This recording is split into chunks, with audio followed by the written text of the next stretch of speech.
All right, turn this off. Man in black, looking good. Thank you. Yeah, I think I'm wearing navy. Okay, so today we're gonna be talking about what just happened the day before, which I was kind of covering at the during the time, of course, but now that we have all of the oh no way. Okay, Ben. Oh no, it's a different person. Never mind. All right, I'm gonna pull up my own stream. I'm kind of curious uh, what it looks like. Um, right. I don't know if there's anyone here. It's kind of what I'm checking.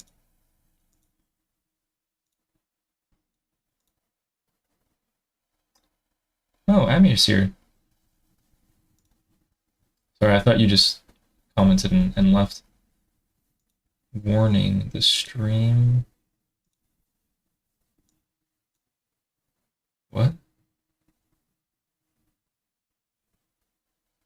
Is there like connection issues?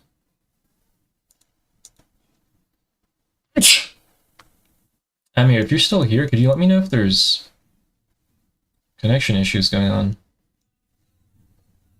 Telling me my bitrate is lower.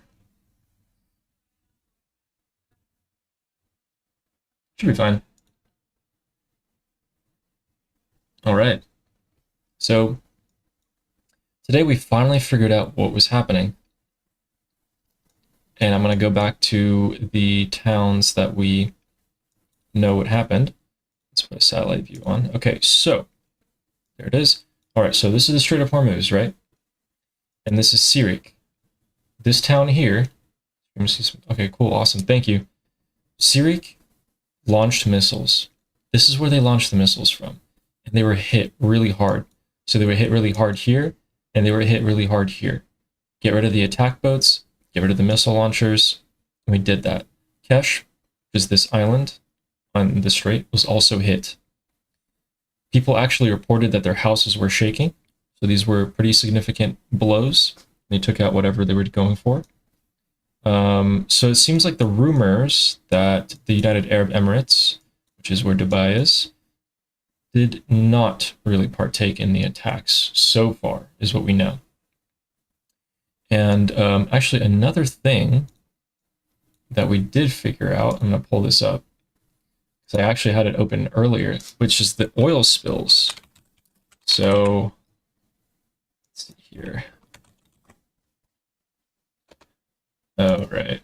It was in the other freaking profile. Such an amateur, you know? So amateurish here. But basically what I'm going to show you guys is the oil spills. We have actually satellite images of them. Multiple. So, yeah, let's open that. And let's open that. And the after. Okay, perfect. Okay, New York Times, I don't care about you. That's the day before. All right. So if you guys take a look here, you can see that that was May 7th. We're going to take a look at May 6th because that one actually gives us a better picture. Nothing's working. Perfect.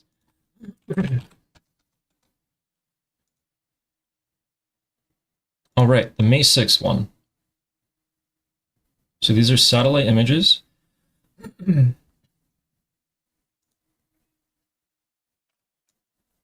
So I showed this on the school live discussion. If you guys were tuned into Armin's stream earlier today. And basically, look at this oil spill. This is twice the size of Harg Island, which is absolutely insane because if you were to zoom in, like super duper, I guess it gets kind of blurry there, but okay, these circles, these are oil containers. They store oil in there, okay? If you stand next to this thing, These are massive containers. They're like, if you're American, they're like basically hundreds of feet wide, or maybe like, I don't know, whatever it is, like 60, 70 meters wide-ish. They're huge. Now, and a kilometer is basically like 1,000 meters if you guys are, not American. So from here to here is roughly 1,000 meters. That's a kilometer. Okay. So you can see how Harg Island is. It's not a small, tiny island. This oil spill is twice the size of it. This was May 6th, so this was 2 days ago. And then we're going to take a look at yesterday. So you see the oil spill has spread and is going downstream. Now, what's downstream?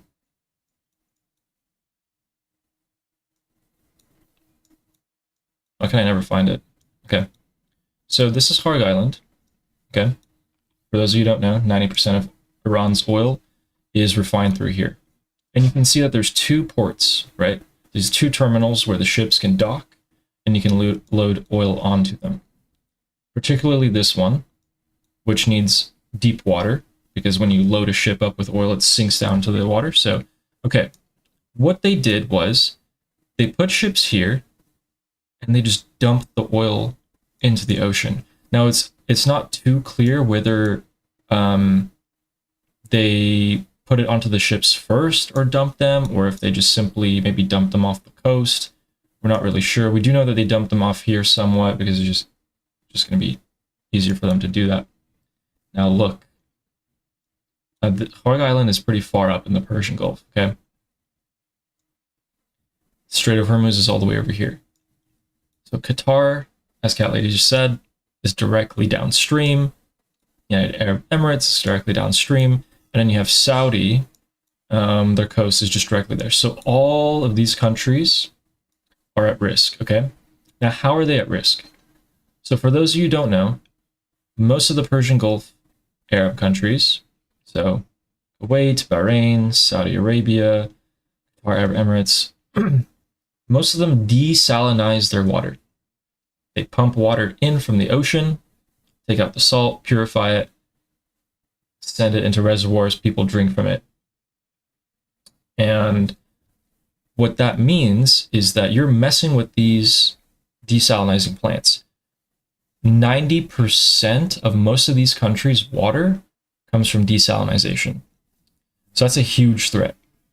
Remember, these countries have had it. They've had it with the Islamic Republic, right?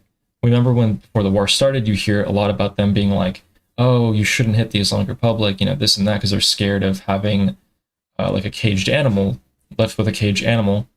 And then the war started, and it's like, okay, finish off the Islamic Republic. Come on, don't leave.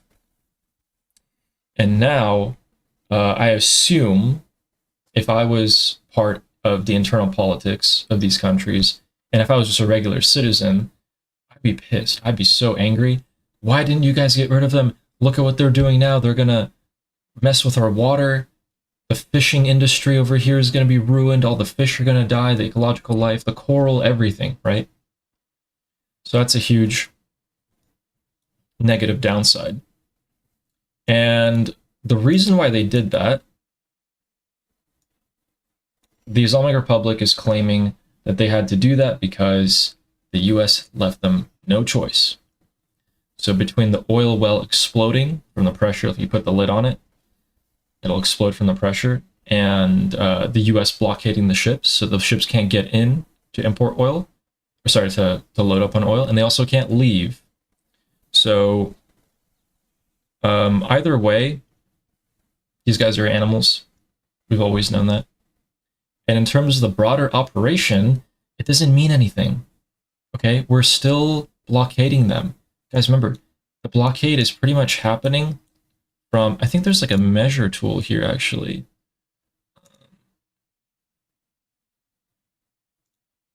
And if I was more savvy, I'd probably be able to find it. But I'm just going to draw my cursor, okay? So the blockade is pretty much from like here to here, okay? We do not have ships blockading here directly.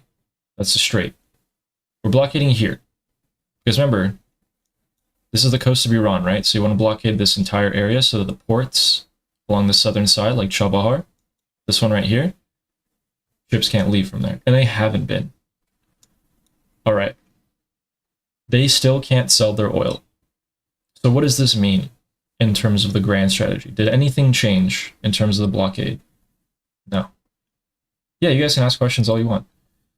No, nothing changed in terms of the blockade, but these Persian Gulf Arab countries are now going to put pressure on President Trump to act more quickly. And of course, we know that President Trump does care about his image. He wants to go down in history as a president who was a peacemaker, and he wants to go down as someone who solved conflicts and is kind of bringing the world into the next era. If a catastrophic oil spill like this happens and all of these countries suffer for it, they're going to suffer forever from it, okay? You might even have to have people evacuate parts of these countries, which is unacceptable to them. He's not going to let that happen. And so today, actually, I can't show that because it's the New York Times and they want you to subscribe, which I will never do in my life. But basically today, all the ships around Kharg Island that were previously there are gone because they're scared that they're going to get hit by the US, which makes total sense. Because now the US is thinking, well, now ships are going to approach Kharg Island. Maybe that's a guise for them to dump more oil into the ocean. And okay, the amount of oil that the regime did dump into the ocean is about, I don't know, I heard estimates as much as 40 square kilometers, or like 17-ish miles, square miles, which, it's hard to say. It's hard to say from these satellite images. I think the extent of the damage is going to be more apparent. It's only been 48 hours since they started doing this, right? So, Qatar, yeah, border of Pakistan towards 1 o'clock direction. Yeah, border of Pakistan somewhere around here. I think Karachi's actually pretty much right on the border. Oh no, okay, right here. Yeah, cool. So, what was I saying? Yeah, Kelly brings up a good point. If you're these countries, you're just stuck. This caged animal. Yeah. Also, all these countries have been trying their best to play both sides forever. And only recently did countries more like the UAE and Saudi become a bit more aggressive. I think Saudi was posturing about possibly sending troops, and the UAE has been posturing about sending jets to strike Iran during the next strikes. And I'm thinking, if I'm the US military, I don't know if I want them to come in and like mess up my plans. I think the number one thing about this operation is its secrecy. And if someone does come in and break that secrecy, you're screwed. I looked at flight radar and counted 34 different oil refuelers at once. It's not the same ones. Yeah. So over the past, I think it's been weeks at this point, people in Israel have been reporting that there are constant jet activity, noises above their heads. We do know that in Iraq, the ceasefire never took into place, right? So Erbil, which is right here, has been getting hit nonstop for months. I assume that's some sort of like headquarter, which it is for some of the Kurdish separatist groups.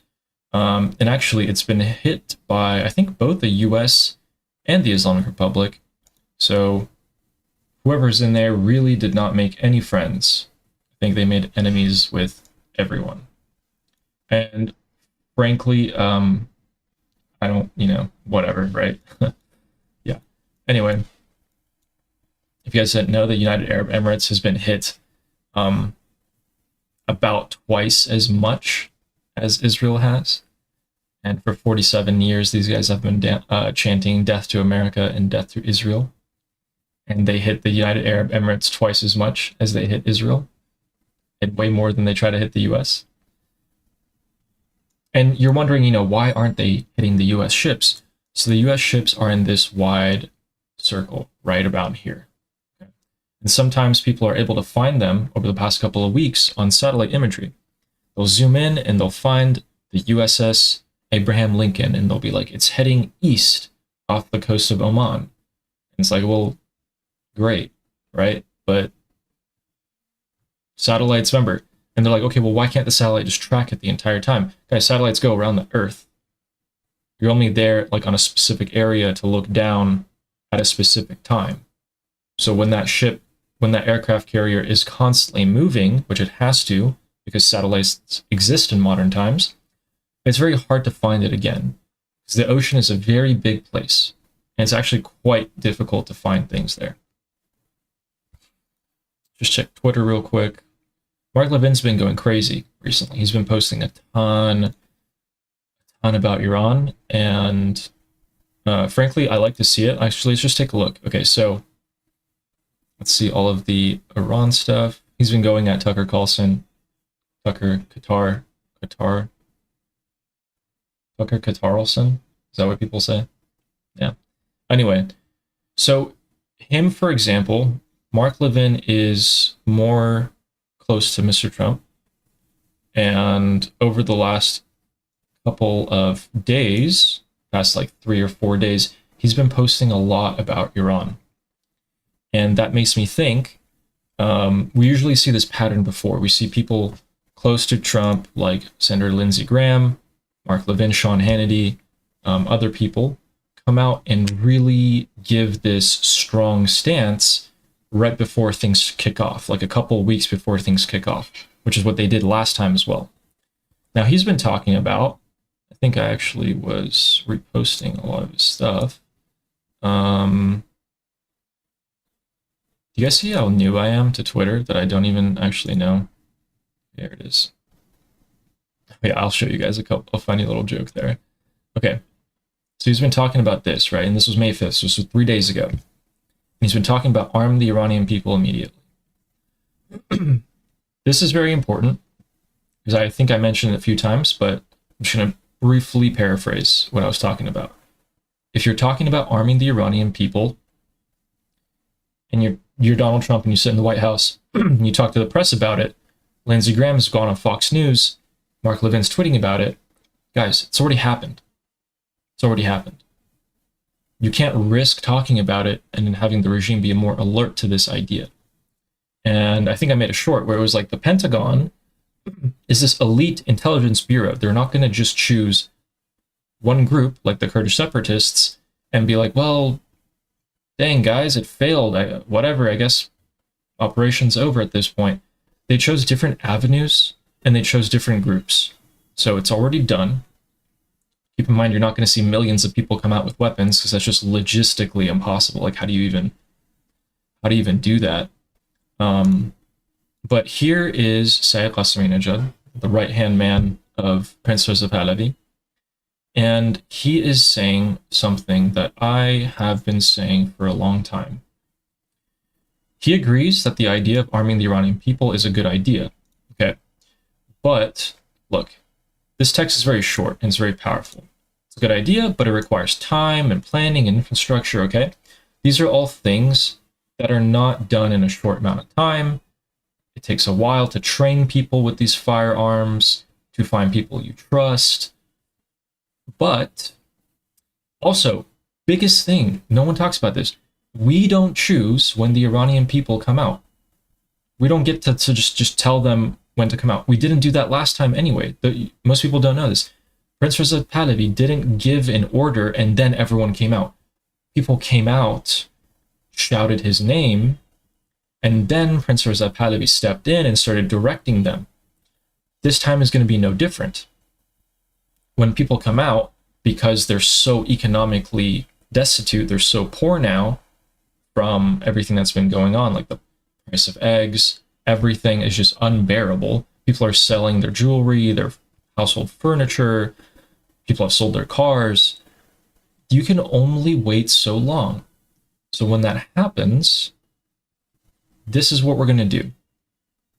So you guys might see this and be like, what does that mean? Okay. The Reaper drones, the Grey Eagle drones. I'm going to tell you what that means. These are drones that can hover and fly around a specific area, like a neighborhood, okay, for like 36 hours, like a day and a half.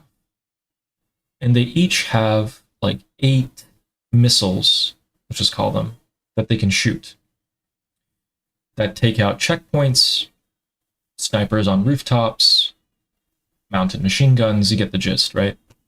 So if you have 50 to 100 of them, you don't need to take out every single Basij. You just need to take out enough people so that the IRGC on the ground think it's over for them. They think they're being targeted, and they're going to start running. You don't need every single one, because when the people are surging forward on the street and those machine guns are stopping them, when you take out the machine gun, the people will surge ahead, and they're going to do a lot of that job for you to take out these IRGC guys. So 50 to 100, I would love to see way more. I'd love to see like twice the amount, 150, 200 drones even over the largest cities in Iran would be great. It's definitely feasible. And by the way, we don't know what the United States has been airlifting. Their tankers have been flying nonstop to Europe, to the NATO bases, stocking up, coming back down to the Middle East. We see a ton of planes take off from the East Coast of the United States and eventually get to the Middle East. We don't know what's in them. There could be supplies for the 82nd Airborne troops, the paratroopers that drop in. These supplies for the Marines who are going to go in. They could be restocking the missile interceptors, the anti-airs. Anything. Anything's possible. And we're about to see an operation, right? Mr. Donald Trump's talking about this. If they don't sign it, you're going to, which was crazy, by the way, he said, you're going to know when they, you're going to know when the ceasefires, if it's on or not, because you're going to see a giant glow in Iran. And everyone's freaking out like, oh my God, the giant glow, what is he talking about? That means a nuclear bomb, giant glow. 2C says this all the time. Take Trump seriously, but not literally. Remember what happened last time?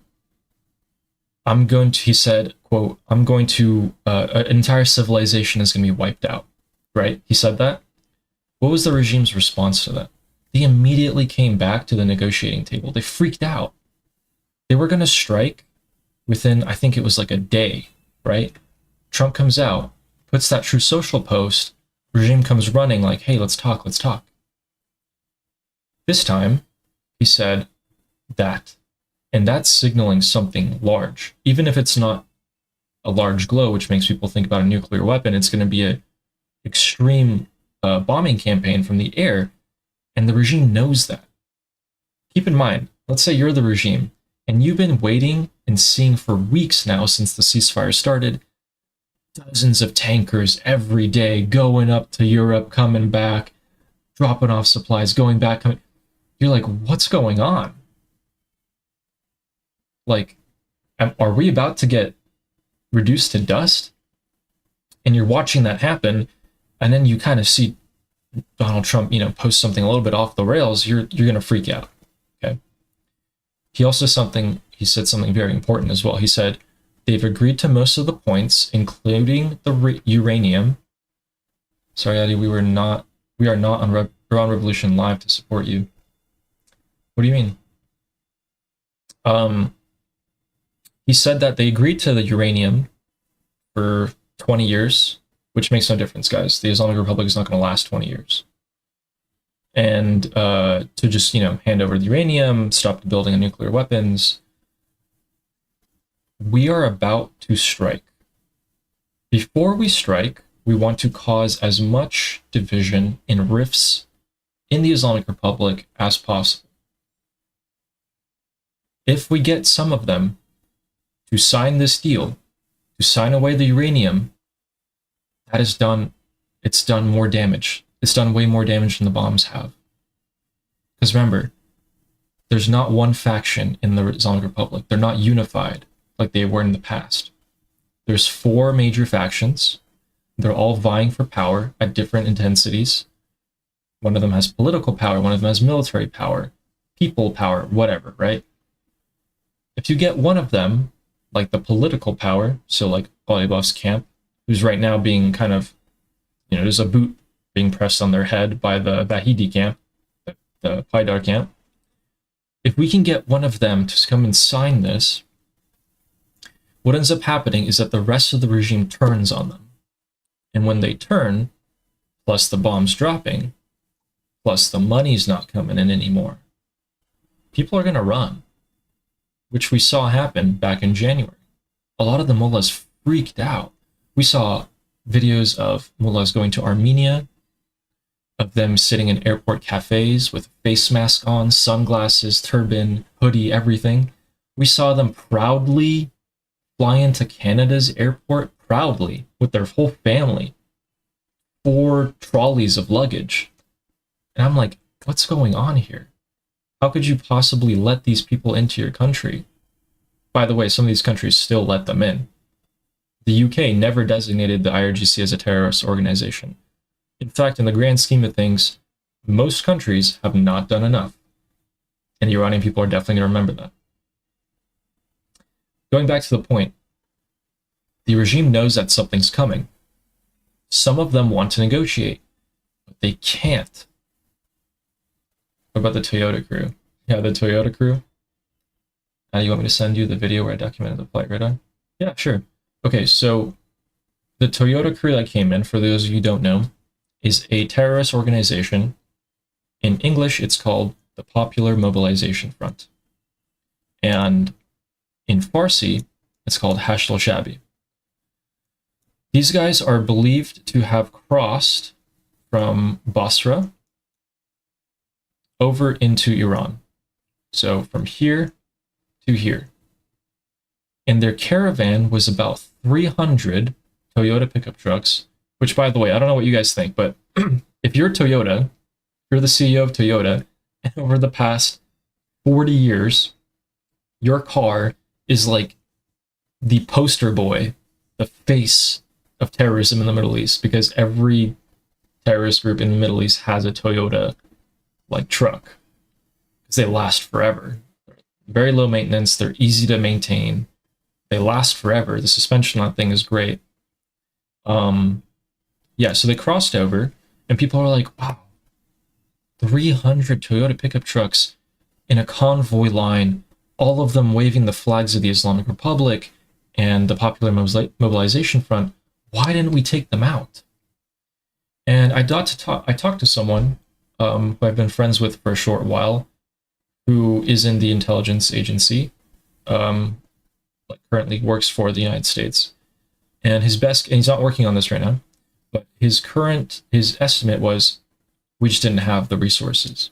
There's only so many resources that we have, so many people looking at screens, even if they did catch it, so many planes that are available. Because, remember, when the operations were going on, the war was going on, there were about 700 missions being flown and carried out a day.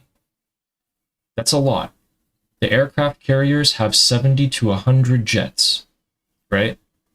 If you have 2 aircraft carriers carrying out operations, that means these jets, multiple jets, are carrying out multiple operations, which is why you need the refueling tankers before they get to go back to the aircraft carrier and get a nap. Wake up tomorrow, maybe 2 days later, you have the rotation of pilots, repeat it all over again. So we didn't strike them for that reason. Now, we missed it, but was it a catastrophic failure? I would say no. I was so upset that day when I saw that, I wanted to throw up. I felt so sick the entire day. I felt very, very ill. Because I was just getting flashbacks from January 8th and 9th. But then I thought about it more and more, and I realized, hey, we ended up doing the blockade, right? The regime's not getting money. We did Operation Economic Fury. The regime's not getting money. But people are like, well, why can't they just print more Iranian currency, rials? They can. They can skyrocket inflation even more. But these terrorist militias, they want USD. They want dollars. They don't want rial. Rial, you can't go into another country and spend rial and have it be worth a lot. So all of these militias are draining the resources of the Islamic Republic. They're getting paid a lot, and they're not doing anything, right? And that's good. For the Iranian people, that's good. You know why? Because they're animals. They're freaks. If they weren't being paid, they would turn to looting and killing. The fact that they're being paid right now, you know what it tells me? That they're scared. The Islamic Republic are scared of these militias. Right now, it's serving the Islamic Republic two benefits and many negatives. One benefit, it keeps the Iranian people under control. But it also keeps the regime supporters under control. Some of the regime supporters are not happy. Some of them have realized and noticed, did they bring in these terrorist militias to keep us under control? Because remember, guys, what is the biggest fear of the Islamic Republic? Is it US and Israeli bombs? Is it the Iranian people? No. It's their own supporters.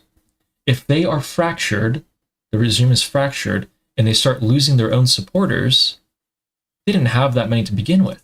They had 3, 4, 5 million supporters against another 85 million population. So if they lose them, the only way they can keep their own supporters in check are to have these militia. But what happens when you run out of money to give this militia? Personally, I don't want to find out. But I imagine that these animals, a portion of them are going to start looting and killing. Another portion of them are going to get out. They're going to go back to Iraq. They're going to go back to Afghanistan. They're going to make it to Pakistan, back to Lebanon, whatever, right? They're going to get out because they know that the strikes are going to happen again. Remember, these guys are ideological extremists, right? But at the end of the day, they want money. They're not gonna jihad if they don't get money. So if we're being very generous and we say that about 50% of them leave, the IRGC themselves do not have the manpower. They're employing children, old men, officers are bringing their cousins or whatever. And that's a great thing for us because it tells us, hey, most of the IRGC, the Basij, that man the checkpoints, that shoot at the people, they stopped showing up for work. They haven't been getting paid for a while. And they're weighing up the cost benefit. Okay, I haven't been getting paid a lot. The bombs have been dropping a lot. They're going to drop even harder next time. Even if we survive, is the Islamic Republic going to survive a few years from now? Probably not. And probably not, that means the Iranian people are they're gonna mess me up. They know where I live. They know me. Because for 47 years I've been parading around. Everyone knows who I am. But now that's being used against me. So I can tell you that a lot of them have stopped showing up for work, and it's perfect. Oh no, I'm here. Message retracted. What the heck? I wanted to see what you sent. Dang, I don't know what it was. Anyway, they're being drained by resources. We can tell this by the regime supporters that you guys see when Armin and Goldie show you guys on the streets that come out at night, and they're like shouting, and there's like Lebanese female singers and whatever, right? Like you can see all that. Less of them are coming out. Patipta's also been saying less of them have been coming out. Because these guys get paid. They get paid money to come out. At the very least, they come to grab some cooking oil or food or whatever, right? And apparently there's less and less of that. So these regime supporters are like, it's not really worth it to come out. This is exactly my proof, guys. They're not being paid. The regular regime supporter civilians are not being paid in cooking oil and food and money to come out. So what makes you think that the other ideological extremists are also not working for money? They are. They're Haydar for dollars. That's just actually always been that way, now that I think about it. These regime supporters have been living it up for decades. So Amir says, I imagine the proxies, if not being paid, will take action. Go to the IRGC and take what they can. Perhaps we'll go nuts on the Iranians that are nearby. Yeah, exactly. They're going to start looting and killing people. They probably won't turn on the IRGC simply just because if you're a terrorist, it is easier to go for an unarmed civilian than it is to go for a armed group like the IRGC. So they're probably either going to run or start to loot and then go. Either way, it crushes my heart to see what's happened all the time. And I think the war started on like day, I think it was like day 63, something like that, in the 60s. I remember like for every single day, pretty much every hour of the day, I was like crying. Like every time I saw a clip, a video, I would just start crying. And everyone is like, why are you letting yourself be bothered so much? Like this and that. And I'm like I can't help it. Like I can't help it. I really can't help it. Then the strikes happened, and when they hit the Supreme Leader's palace, I was like, okay, just using logic, if they hit the Supreme Leader's palace with like, at the time we knew it was like a few missiles, like I think it was like 3 or 4, but then we later found out that they were hypersonic missiles from space. There was like 7 of them. I was like, okay, if they hit that palace with that many missiles, and that was the first thing that they hit, they kill Khamenei. Because he was definitely in there. Why else would they hit that? If they hit it and he wasn't there, well, he's never going to go back there again. In fact, he's going to go into a bunker and not come out like he did in the 12-Day War. So I was like, oh my God, and I couldn't believe it. And I was like, did they get him? They got him, right? Like they had to get him. They got him right there. And it turned out to be true. Anyway, after we delivered about 25,000 strikes over the course of the war, it became increasingly more difficult to find targets.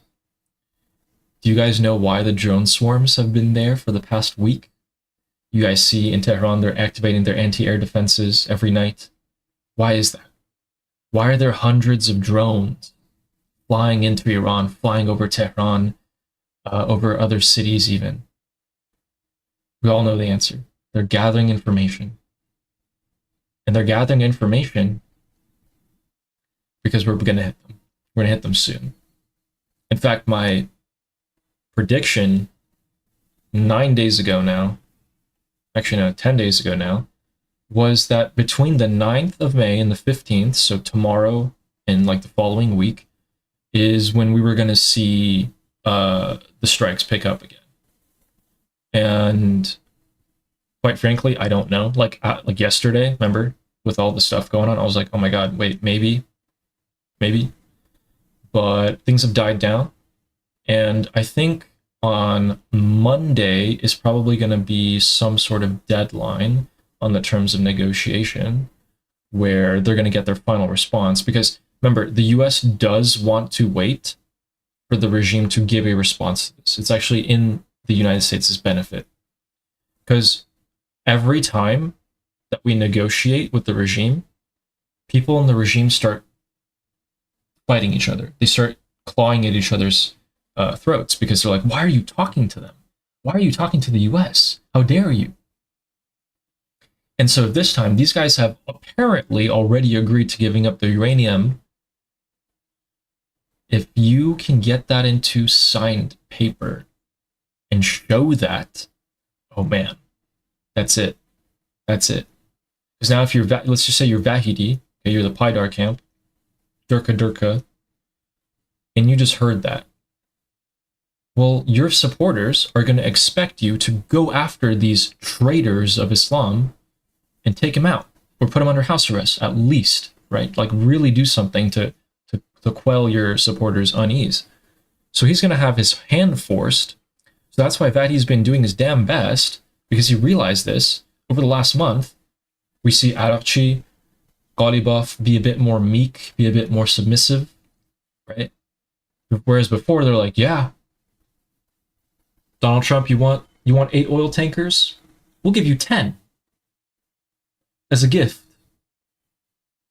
Yeah, we're talking with you guys. Okay, we'll go to Islamabad. We'll take the pictures for the media. You know, have they been doing anything like that since? No, they've been doing the exact opposite.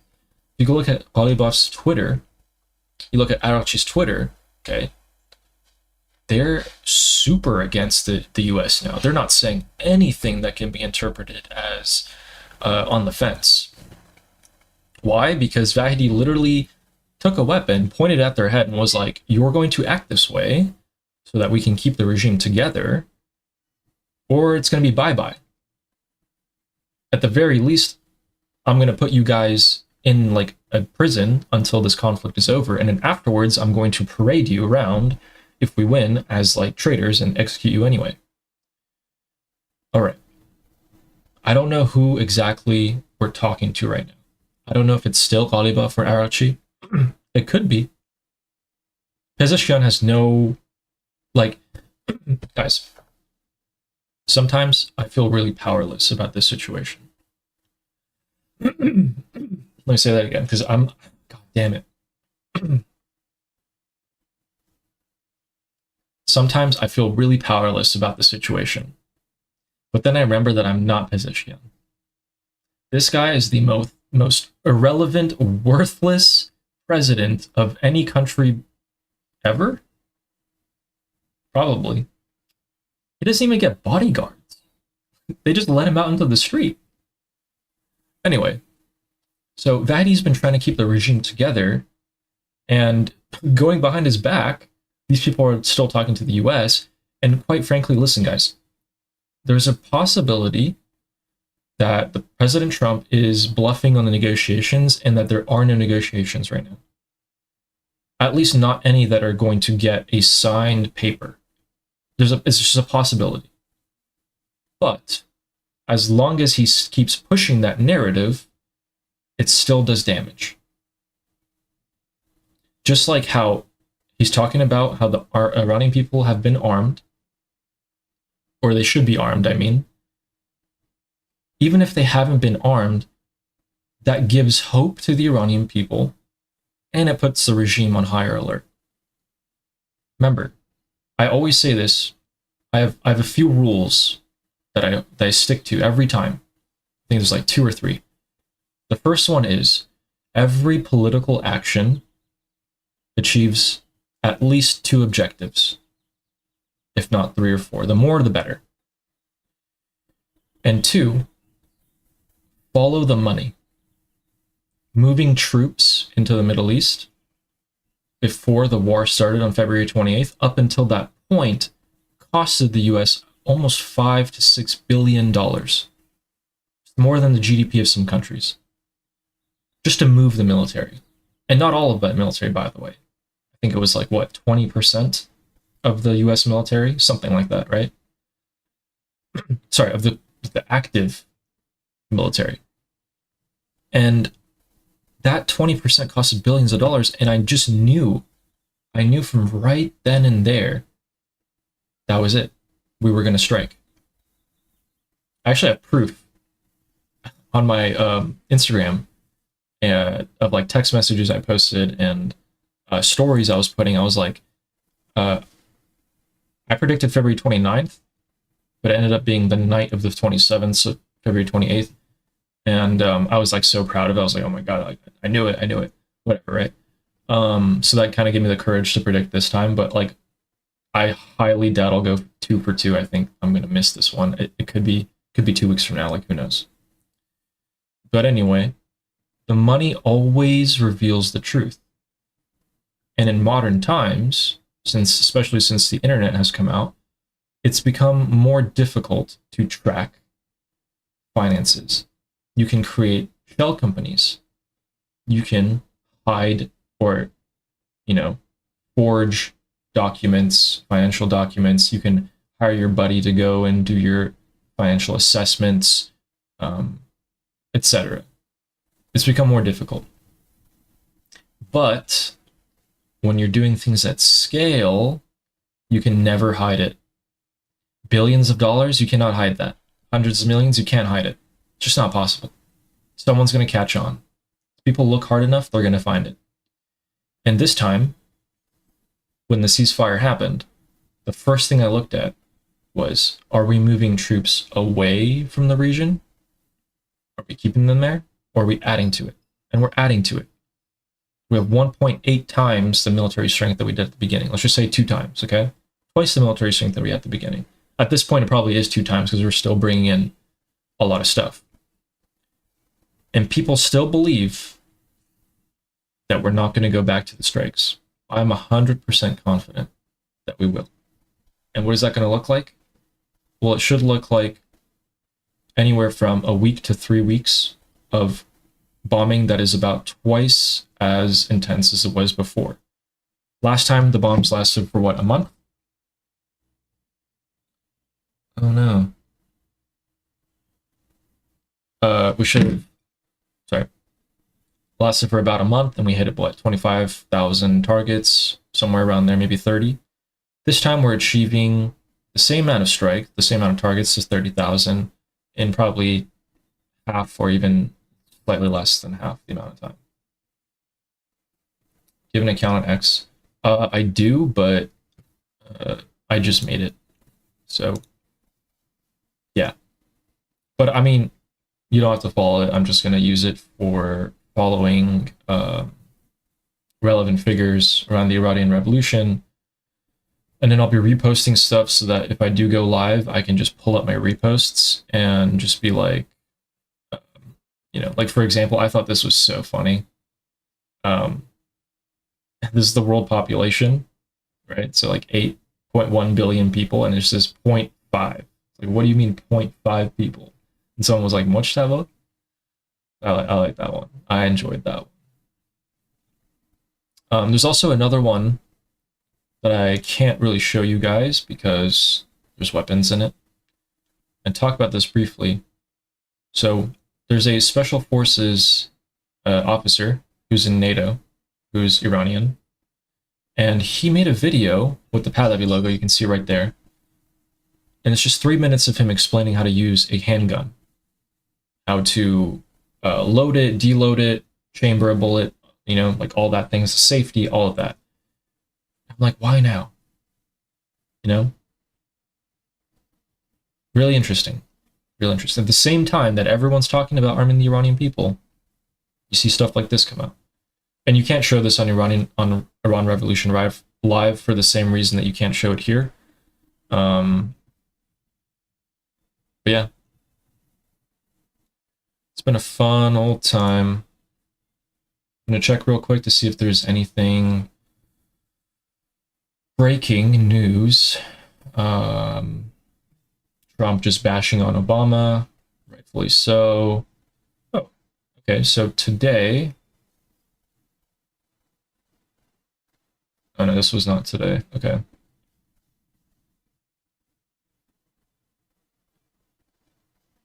This is so interesting. All right. That's pretty much it. That's all I want to cover at this time.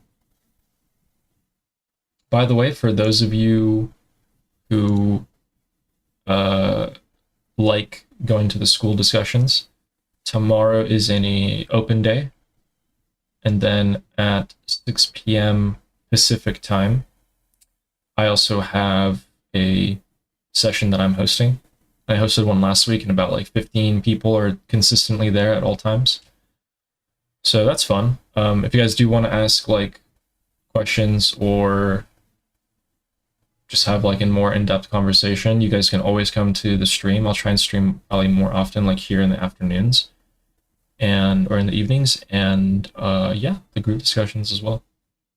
Because Armin's idea is to just have 24/7 school discussions at one point. Like that's his goal, so that people can just pop in and join a relevant debate about what they want to talk about whenever they want. And I guess, I don't know, eventually maybe we'll move to like a different platform. I don't know, or we'll stay there. Who knows? But it's cool. You know, it's cool seeing people and things evolve and change. Alexia says, I was sad from certain Iranians that actually did serve in the US military, and they said, get us armed and we'll do this ourselves. Yeah, I mean, you would have no shortage of volunteers if the United States decided to arm people of Iranian descent. No shortage of volunteers.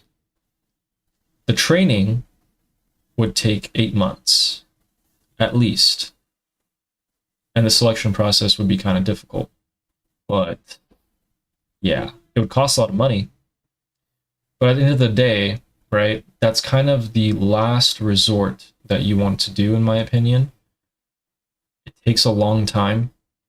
I don't want to see the Iranian people suffer for another 8 months before a land operation by people of Iranian descent start, and then takes years to conduct. It's just too long. That's just the last resort. Plus, the cost in human life for something like that would be a lot. A lot. So, yeah. I don't think that people would have the stomach for that type of prolonged conflict, which would just turn into another conflict. Yeah, it could escalate into another forever war.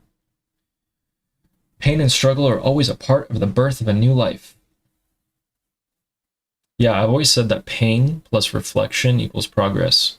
And if you just go through something traumatic and you have the pain, but you don't reflect on why it happened and maybe try to learn from it or try to get through it, find ways to deal with it, you're not going to emerge stronger. Like, you're not going to progress. And that's kind of just something that I've followed. By the way, people do that even unconsciously. We as humans are built to endure incredible amounts of stress. And we have subconscious or even completely unconscious mechanisms to deal with that. It's just nice making it conscious. Yeah, that was fun, guys. Thanks for showing up. I think that was literally it. I don't think there was anything else. We had a huge burst of news yesterday, and then today is kind of more quiet. Okay, so we have more sanctions today. Yes, this is nothing new. We've been doing this for a while. Even banks in China, like Hong Kong, and I think it was a couple other countries in Asia, have all been sanctioned because they were either laundering money for the Islamic Republic or other things. Also, by the way, something that people have been saying for a long time, that this country right here, is a major money laundering hub, and there's a conspiracy theory that the reason why the UK hasn't designated the IRGC as terrorists or gone against them in any sort of way is because their economy would take such a massive hit from the loss of this money laundering that comes in from the Islamic Republic. Another place where the money laundering, I shouldn't say this, I shouldn't say this, guys. They definitely they weren't doing anything of the sorts here. No. Anyway. I would love to see everything wrapped up by September at the latest. I can't wait to go. And when I go, oh man, you guys are going to have such a content flood when I make so much stuff. And I have so many ideas for what I want to do. But until then, I'm going to give you guys how I think about things. And hopefully that does add something to how you guys think about these things as well. And yeah. It was fun, guys. Thanks for showing up. I will see you guys next time.